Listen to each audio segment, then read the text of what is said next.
Eh, salut vous! Est-ce que tu connais la Constitution? Je te parle pas d'un texte banal, genre un tweet, ou le livre en français que tu dois lire mais que tu liras jamais. Je te parle du texte. Le texte qui réglemente tout ce que tu dois faire dans la société. Notre Constitution, c'est celle de 1958, celle qui a permis au général de Gaulle de fonder la 5ème République. Pourtant, depuis novembre, des individus en jaune manifestent sur des ronds-points.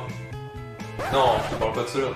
Mais certaines personnes engagées dans un mouvement social parlent souvent de la Constitution, soit pour revendiquer des idées, soit pour remettre en cause le fonctionnement de notre société et les pouvoirs en France.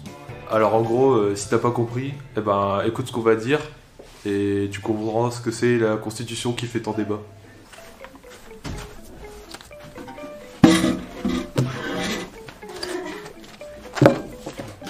Alors la première chose à savoir sur la Constitution, c'est ce qu'elle prévoit. La Constitution est un ensemble de textes juridiques qui définit les différentes institutions composant l'État et qui organisent leurs relations.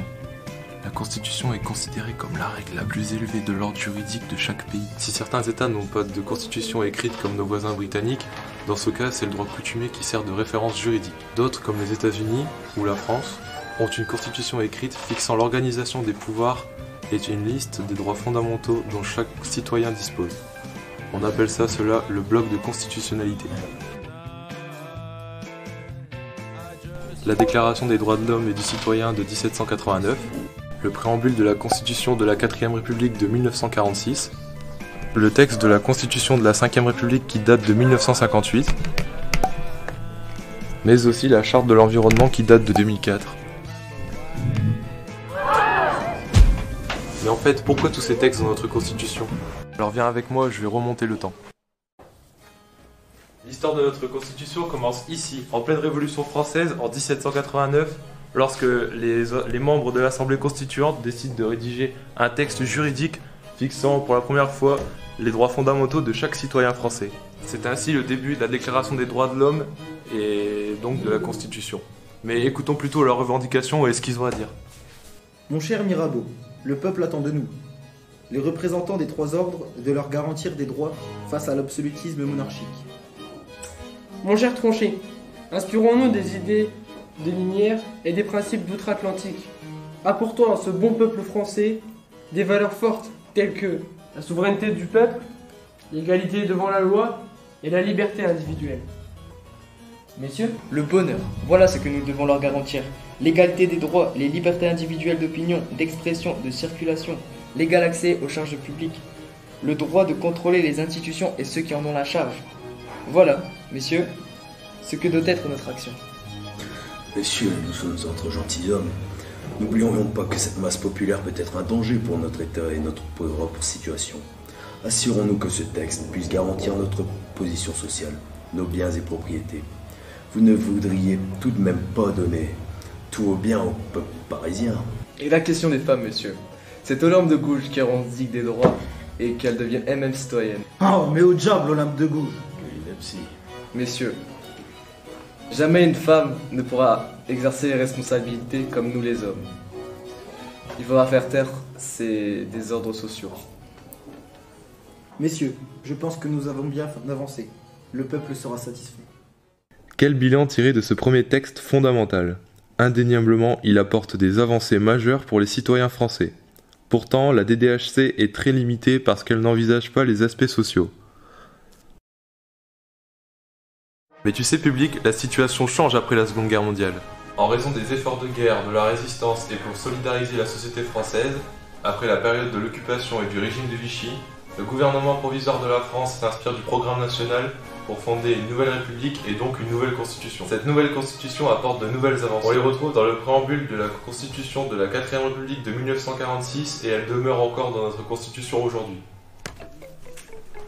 Ce préambule insiste également sur l'égalité homme-femme qui est maintenant reconnue aujourd'hui dans notre constitution, mais d'autres avancées sont également mises en avant et reconnues comme des libertés fondamentales. Comme par exemple le droit des travailleurs, le droit à la protection sociale et au chômage, le droit à l'éducation,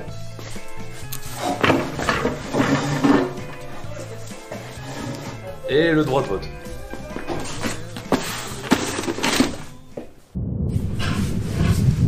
Pendant la guerre d'Algérie, la 4ème République est donc fragilisée.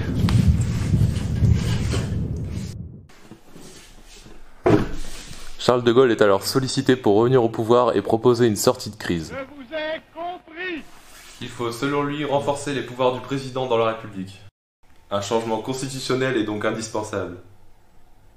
Approuvé par plus de 82% de oui lors du référendum, le pouvoir du président est donc renforcé. Certains assimilant ce dernier à un monarque, pour nous ce serait plutôt un super-héros avec de super pouvoirs. Sous la 5ème République, super président est le chef de l'armée. Il peut dissoudre l'Assemblée nationale et provoquer de nouvelles élections. Il peut convoquer les Françaises et Français par référendum. Il peut prendre les pleins pouvoirs en cas de crise majeure, négocier et ratifier les traités internationaux. Il peut aussi nommer son Premier ministre et présider le Conseil des ministres. Il peut saisir le Conseil constitutionnel dont il nomme d'ailleurs 3 membres. Mais ses pouvoirs sont encadrés par la Constitution. Il ne peut exercer que 2 mandats consécutifs. Il choisit son Premier ministre dans la majorité politique à l'Assemblée nationale. Le Conseil constitutionnel surveille l'action du président, notamment lorsqu'il prend les pouvoirs en vertu de l'article 16. La Constitution de la 5ème République confirme les avancées sociales de la 4ème République, mais réorganise les pouvoirs en France. D'autres modifications furent apportées comme la majorité à 18 ans au lieu de 21 auparavant, le passage du septennat au quinquennat et la suspension du service national. Notre Constitution a su évoluer au gré des enjeux et des contextes politiques et sociaux de son temps. En 2004, la Constitution s'enrichit d'une charte de l'environnement.